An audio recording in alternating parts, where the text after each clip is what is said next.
I had a really wonderful time at IAS in Montreal last year. It was my first time attending an HIV conference, if you can believe it. But something that took me out of myself was hearing a presenter use the phrase HIV infected to refer to people living with HIV.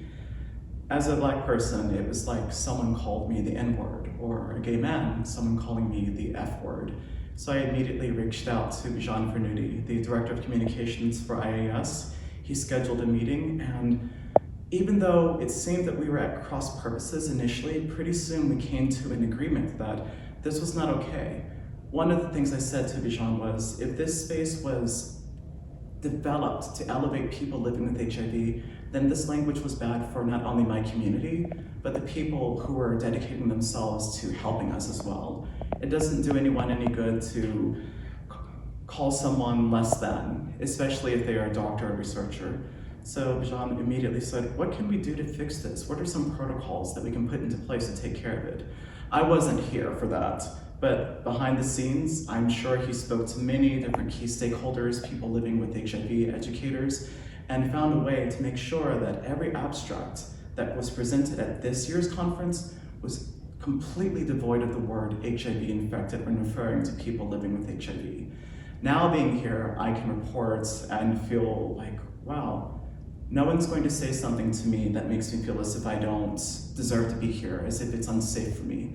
And the wonderful thing is that there are other people who are non-medical professionals here who have told me, you know, I feel safe. I can walk around, I can get up, I can speak, and I can focus on the things that really matter. I'm not distracted by this idea that someone is going to tell me that I am infected, which is really one of the worst things you can be told. It takes us back to the height of the AIDS crisis, when people were kicked out of schools, when they lost their jobs.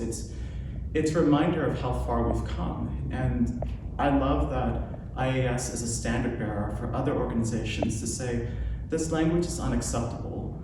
We don't refer to people of Asian descent with that O word. We don't refer to people of African descent with that other word. We don't use derisive language.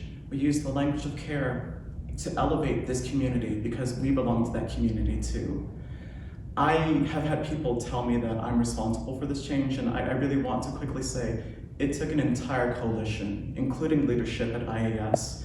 I want to name Dr. Vicky Lin, Nina Martinez, Dr. Laura Waters, who really were at the forefront, banging the drum over and over again, never stopping to say, this may not matter to you, you may not understand it, but people living with HIV have told us that this is terrible. And if we're going to actually end this virus, the only way we're going to get there is by listening to them, the meaningful involvement of people living with HIV. That's why this conference was founded. And it may sound dorky to say, but I'm proud to be a part of it.